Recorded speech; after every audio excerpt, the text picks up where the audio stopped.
Hello friends, വീഡിയോയിലേക്ക് എല്ലാവർക്കും സ്വാഗതം. ഇന്ന് നമ്മൾ കാണാൻ പോകുന്നത് ഫ്ലവർ ഹോൺ ഫിഷിനെ പറ്റിയാണ്. തലയിലെ മുഴയുടെ ഭംഗി കൊണ്ടും നിറങ്ങളുടെ വൈവിധ്യം കൊണ്ടും അലങ്കാരം മത്സ്യവിപണി കൈയടക്കിയ ഒരു മത്സ്യമാണ് ഫ്ലവർ ഹോൺ ഫിഷ്. 1990കളുടെ തുടക്കത്തിൽ തന്നെ US, ഏഷ്യ, യൂറോപ്പ് തുടങ്ങിയ ഭൂഖണ്ഡങ്ങളിലെ മത്സ്യ മാർക്കറ്റുകളിൽ ഇവ സുലഭമായിട്ട് ലഭിക്കുന്നുണ്ടായിരുന്നു. എന്നിരുന്നാലും ഓസ്ട്രേലിയയിൽ ഇവയെ ഇറക്കുമതി ചെയ്യുന്നത് ബാൻ ചെയ്തിട്ടുണ്ട്. 1993 തായ്വാനും മലേഷ്യക്കാരും അവരുടെ രാജ്യത്ത് കണ്ടുവരുന്ന ഹൈബ്രിഡ് ബ്ലഡ് പാരറ്റ് സിക്ലിഡിനെ അമേരിക്കയിൽ നിന്നും ഇറക്കുമതി ചെയ്ത ട്രിമാക് സിക്ലിഡുമായി ബ്രീഡ് ചെയ്താണ് ഇന്ന് കാണുന്ന ഫ്ലവർ ഹോൺ ഫിഷിനെ ഉണ്ടാക്കിയിരിക്കുന്നത്. മലേഷ്യയിലും തായ്വാനിലും ഉള്ള ആളുകളുടെ വിശ്വാസം അനുസരിച്ച് ഇവയെ വീടുകളിൽ വളർത്തുന്നത് സൗഭാഗ്യവും ഐശ്വര്യവും പ്രദാനം ചെയ്യും. ഇപ്പോഴും ഇവയുടെ പല വേരിയൻറ്റുകൾ തമ്മിലുള്ള ക്രോസ് ബ്രീഡിങ്ങുകളും ടെസ്റ്റിങ്ങുകളും നടന്നു വരിക്കുന്നു. ഫ്ലവർ ഹോൺ ഫിഷിൻ്റെ ജെൻഡർ ഐഡൻറ്റിഫിക്കേഷൻ കുറച്ചുനാൾ മുമ്പ് വരെ വളരെ ഈസി ആയിരുന്നു. അതായത് തലയിൽ ഈ ഹമ്പ് ഉള്ളത് മെയിൽ ഫിഷും ഹമ്പില്ലാത്തത് ഫീമെയിൽ ഫിഷുമായിരുന്നു. എന്നാൽ ഈ ഹമ്പ് ഇല്ലായ്മ കൊണ്ട് തന്നെ ഫീമെയിൽ ഫിഷിനെ വളർത്തുന്നവരുടെ എണ്ണം വളരെയധികം കുറഞ്ഞതുകൊണ്ട് ബ്രീഡേഴ്സ് ഹൈ ബ്രീഡിങ്ങിലൂടെയും സെലക്റ്റീവ് ബ്രീഡിങ്ങിലൂടെയും ഇതുപോലെ ഹമ്പുള്ള ഫീമെയിൽ ഫിഷിനെയും ഉൽപ്പാദിപ്പിച്ചിട്ടുണ്ട്. അതുവഴി ഈ ഹമ്പ് നോക്കി ഇപ്പോൾ നമുക്ക് പല വെറൈറ്റികളുടെയും മെയിലിനെയും ഫീമെയിലിനെയും ഐഡൻറ്റിഫൈ ചെയ്യാൻ സാധിക്കില്ല. അതിനു പകരം ഇതിൻ്റെ ബോഡി സ്ട്രക്ചറും ഇതിൻ്റെ ബിഹേവിയറും ഒക്കെ നോക്കിയിട്ടാണ് ഇപ്പോൾ മെയിൽ ഫീമെയിൽ ഏതാണെന്ന് ഐഡൻറ്റിഫൈ ചെയ്യുന്നത്. അല്പം അഗ്രസീവായ മീനുകൾ തന്നെയാണിവ. അതുകൊണ്ട് തന്നെ ഇവയെ ഒറ്റയ്ക്കിട്ട് വളർത്തുന്നതാണ് എപ്പോഴും ഏറ്റവും നല്ലത്.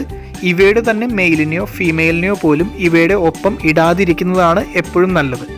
ഇവ ബ്രീഡിങ്ങിൻ്റെ സമയത്ത് മാത്രമാണ് ഫീമെയിലിനെ പോലും അടുപ്പിക്കുന്നത്. അല്ലാത്തപ്പോൾ ഇവ തമ്മിൽ ഫൈറ്റ് ചെയ്യാനുള്ള ചാൻസ് കൂടുതലാണ്. പല വെറൈറ്റിയിലുമുള്ള ഈ മത്സ്യത്തിൻ്റെ ക്വാളിറ്റി, അതായത് ബ്രീഡിംഗ് ക്വാളിറ്റിയും അതിൻ്റെ മികത്തുള്ള കളർ വേരിയൻറ്റുകളും അതിൻ്റെ സ്ട്രക്ചറും ഒക്കെ വെച്ചിട്ട് പല ഗ്രേഡിങ്ങുകൾ നൽകിയിട്ടുണ്ട്. A1, AA1, A+, അങ്ങനെ പല ഗ്രേഡിങ്ങുകളും ഇവയ്ക്കുണ്ട്. ഈ ഗ്രേഡിങ്ങുകൾ അനുസരിച്ച് ഇവയുടെ വിലയിലും വ്യത്യാസമുണ്ട്. ഫ്ലവർ ഹോൺ ഫിഷിൻ്റെ ലൈഫ് സ്പാൻ എന്ന് പറയുന്നത് 10 മുതൽ 12 വർഷം വരെയാണ്. അതും ഇവയ്ക്ക് കൊടുക്കുന്ന ഭക്ഷണത്തിൻ്റെയും ഇവ കിടക്കുന്ന ആവാസ വ്യവസ്ഥയ്ക്കും അനുസരിച്ച് വ്യത്യാസം വന്നുകൊണ്ടിരിക്കും. അതുപോലെ തന്നെ ഫ്ലവർ ഹോണിന് ഇടുന്ന വെള്ളത്തിൻ്റെ pH വാല്യൂ എന്ന് പറയുന്നത് 7.4നും 8നും ഇടയിലാണ് നിലനിർത്തേണ്ടത്.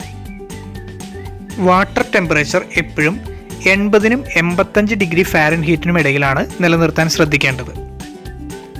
എല്ലാ തരം ഭക്ഷണങ്ങളും കഴിക്കുന്ന ഇവ യഥാർത്ഥത്തിൽ മുട്ടയിടുന്ന മത്സ്യങ്ങളാണ്. ഹീറ്റർ സംവിധാനവും എയറേഷൻ സംവിധാനവും ഇവയുടെ ടാങ്കുകളിൽ വയ്ക്കുന്നത് എപ്പോഴും നല്ലതാണ്. വളരെയധികം അസുഖങ്ങൾ പെട്ടെന്ന് പിടിപെടാവുന്ന ഒരു മത്സ്യം കൂടിയാണ് ഫ്ലവർ ഹോൺ ഫിഷ്. പ്രത്യേകിച്ചും ഇതിൻ്റെ മെയിലിൻ്റെ ഹെഡിലുള്ള ബമ്പ്, അതിന് ഹോൾസ് വരിക എന്നുള്ള ഒരു അസുഖം വരാറുണ്ട്. അത് വന്നു കഴിഞ്ഞാൽ ഉടനെ തന്നെ അവ ചത്തു പോകുന്നതായിട്ടും കാണുന്നുണ്ട്.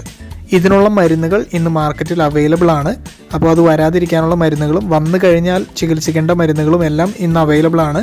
അപ്പോൾ അത് നമ്മുടെ പെറ്റ് ഷോപ്പുകളിൽ ചോദിച്ചു കഴിഞ്ഞാൽ നമുക്ക് അവൈലബിൾ ആണ്. അവിടുന്ന് വാങ്ങി യൂസ് ചെയ്യാനായിട്ട് ശ്രദ്ധിക്കുക. ഒറ്റ സ്പോണിങ്ങിൽ തന്നെ 1000ഓളം മുട്ടകൾ ഇടുന്ന മത്സ്യമാണിവ. അതുകൊണ്ട് തന്നെ ഇവയുടെ കുട്ടികളെ ബീറ്റ കുഞ്ഞുങ്ങളെയൊക്കെ വളർത്തിയെടുക്കുന്നത് പോലെ തന്നെ വളരെ കെയർ ചെയ്ത് വേണം വളർത്തിയെടുക്കാനായിട്ട്.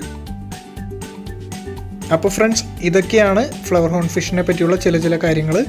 നിങ്ങൾക്ക് കൂടുതൽ വിവരങ്ങൾ അറിയണമെന്നുള്ളവർ കമൻറ്റ് ചെയ്യുക. നമ്മൾ കൂടുതൽ ഭാഗങ്ങൾ ഉൾപ്പെടുത്തിക്കൊണ്ട് മറ്റൊരു വീഡിയോ കൂടി ചെയ്യുന്നതായിരിക്കും. Thanks for watching. Have A nice day.